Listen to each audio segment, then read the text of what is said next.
بسم اللہ الرحمن الرحیم۔ اللہم صلی علی محمد و آل محمد۔ لاکھوں کروڑوں درود و سلام نبی کریم صلی اللہ علیہ وآلہ وسلم پر اور ان کی پاک آل پر۔ سادات کا کوفہ سے شام تک کا سفر۔ کوفے سے ہوتے ہوئے اس قافلے کو شام میں لایا گیا اور شام کے گلی کوچوں کو سجایا گیا اور ایسے سجایا گیا جیسے کوئی جشن کا سماں ہو۔ روایات سے پتہ چلتا ہے کہ دربار یزید کے قریب لا کر اس قافلے کو کھڑا کر دیا گیا۔ اتنی دیر تک اس قافلے کو کھڑا رکھا کہ پیروں پر ورم آ گئی، صرف اس لیے روکا کہ یزید لعنتی کا دربار سجایا جا رہا تھا۔ وہ اپنی فتح کا جشن بڑی شان و شوکت سے منانا چاہتا تھا کہ دنیا دیکھے کہ حسین علیہ السلام کو شکست ہوئی اور یزید کامیاب ہو گیا، لیکن وہ یہ نہیں جانتا تھا کہ جیت ہمیشہ سچ اور حق کی ہوتی ہے۔ یزید کے دربار میں جب حضرت امام زین العابدین نے خطبہ دیا تو درباریوں میں ہلچل مچ گئی اور یزید کو اپنا تختہ اٹھتا دکھائی دیا۔ اس نے حکم دیا کہ اذان شروع کرائی جائے تاکہ وہ خاموش ہو جائیں۔ اذان شروع ہوئی اور حضرت امام زین العابدین خاموش ہو گئے۔ دوران اذان جب مؤذن نے کہا اشہد ان محمد رسول اللہ، حضرت سجاد نے فرمایا اے یزید، تو یہ سمجھ رہا ہے کہ تیری جیت ہو گئی کہ تیرے دربار میں آج کس کے جد کا نام لیا جا رہا ہے، تیرے یا میرے جد کا؟ یزیدی دربار میں لوگوں کا ہجوم تھا جو کرسیوں پہ بیٹھے ہوئے تھے۔ سید زادیاں شرم سے جھکی جاتی تھیں، آنکھوں سے آنسو رواں تھے، بازو بندھے ہوئے تھے اور رسی سے زخمی ہو رہے تھے، پھر بھی اللہ کا شکر ادا کر رہی تھیں۔ ایک اور کربلا بھی ہے، کربلا کے بعد زینب کو پیش ہونا ہے دربار شام میں۔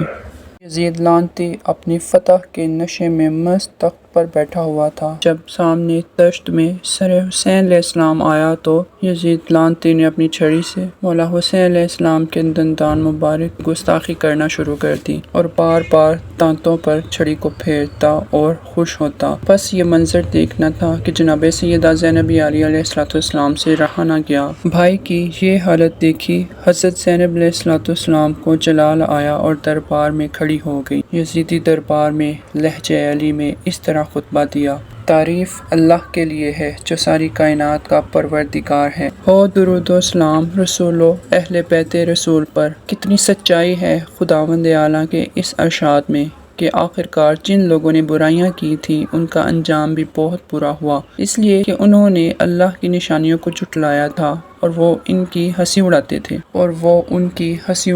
اے یزید، تم سمجھتے ہو کہ چونکہ تم نے دنیا کی وسعتوں کو ہم سے چھین لیا اور آسمان کی بلندیوں کو ہم پر تنگ کر دیا اور اس کے نتیجہ میں ہم اسیروں کی طرح کھینچے گئے، تو اس سے خدا کی نظر میں ہماری ذلت اور تمہاری عزت ہے اور اس میں تمہارے لیے اس کی نظر میں عظمت ہے، اور اس لیے اپنی ناک چڑھا رہے ہو اور بڑے سرور میں آپے سے باہر ہو رہے ہو۔ یہ سب اس وقت ہو رہا ہے جب تم نے محسوس کیا کہ دنیا تیرے قبضہ میں آ چکی ہے اور ملکی معاملات تیرے لیے ہموار ہو چکے ہیں اور ہماری حکومت صرف تیرے لیے ہے اور ہماری سیاست مکمل طور پر تیری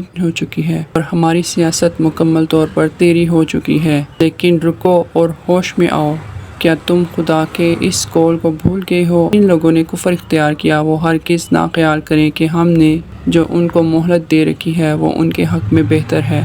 ہم نے مہلت صرف اس وجہ سے دی ہے تاکہ وہ اور گناہ کر لیں، اور آخر تو ان کے لیے رسوا کرنے والا عذاب ہے۔ اے آزاد کردہ غلام کی اولاد، کیا یہ انصاف ہے کہ تو نے اپنے گھر کی خواتین اور کنیزوں کو تو پردہ میں رکھا ہے اور رسول خدا صلی اللہ علیہ وآلہ وسلم کی بیٹیوں کو اسیر بنا کر دربار میں کھینچ رہے ہو؟ تم نے ان کے پردہ کو چاک کیا، ان کے چہروں کی نمائش کی۔ دشمن انہیں ایک شہر سے دوسرے شہر کھینچ رہے ہیں، کارواں سرا اور آبادیوں کے لوگ انہیں دیکھ رہے تھے، قریب و دور کے لوگ اور شریف و پست لوگ ان کے چہروں کی طرف نظر کر رہے ہیں، اس حال میں کہ ان کے ساتھ نہ ان کے مردوں میں سے کوئی والی ہے نہ ان کے حامیوں میں سے کوئی محافظ ہے۔ تیری اس بے انصافی پر کوئی حیرت نہیں اور نہ تیرے فعل پر کوئی تعجب ہے۔ آخر کیا امید کی جا سکتی ہے اس کی اولاد سے جس نے نیک بندوں کے جگر کو چبایا ہو اور جس کا گوشت شہداء کے خون کے چوسنے سے بنا ہو؟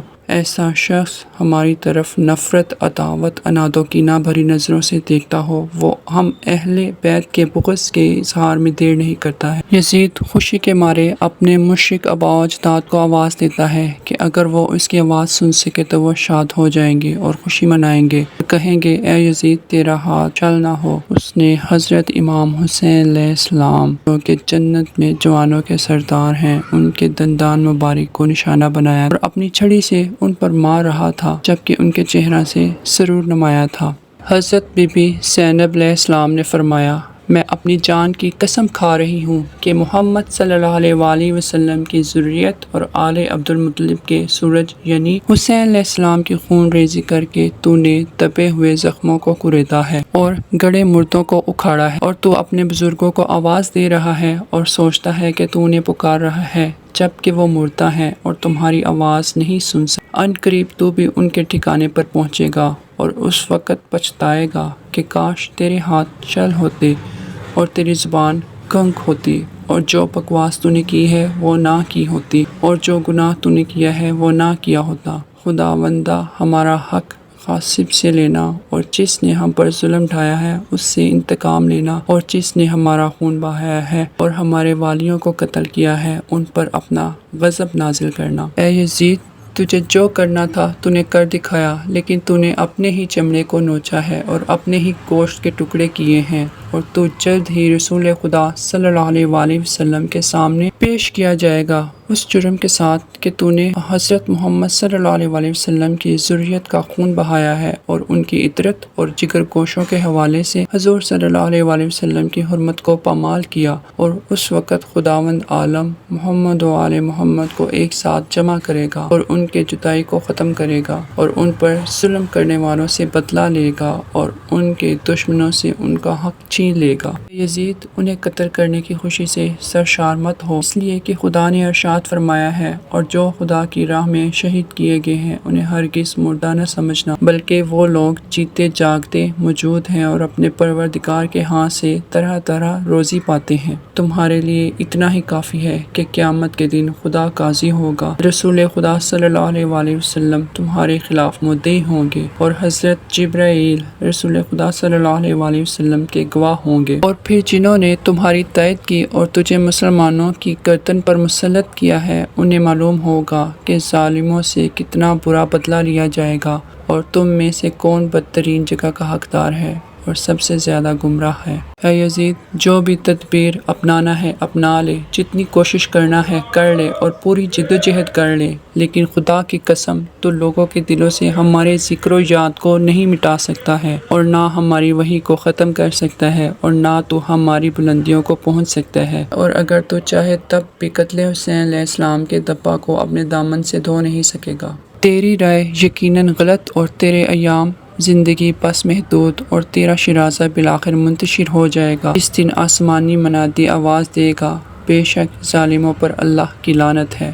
بس خداوند عالم کا شکر ہے کہ اس نے ہمارے گزشتگان کو سعادت نصیب فرمائی اور ہماری موجودہ نسل کو شہادت کی توفیق دی۔ ہم خدا سے دعا گو ہیں کہ وہ ان کے ثواب کو پورا فرمائے اور اس میں مزید اضافہ فرمائے اور ہم لوگوں کو ان کے اچھے وارثین میں سے قرار دے۔ بے شک وہ مہربان اور محبت کرنے والا ہے۔ یقیناً خدا ہمارے لیے کافی ہے اور بہترین وکیل بھی ہے۔ اس خطبہ سے شامیوں کے سامنے ابو سفیان کے خاندان کا اصلی چہرہ ابھر کر سامنے آ گیا۔ شام کے مسلمانوں کو چھوڑیے، دمشق میں مقیم یہود و نصاری و سلطنت روم کے نمائندوں نے بھی یزید پر تنقید کی کہ تو نے اپنے ہی رسول اللہ صلی اللہ علیہ وآلہ وسلم کی آل کا پاس نہ رکھا، ان کے مردوں کو قتل کیا اور ان کے اہل حرم کو قیدی و اسیر بنایا۔ لعنت ہے یزید پر اور اس کے ساتھیوں پر۔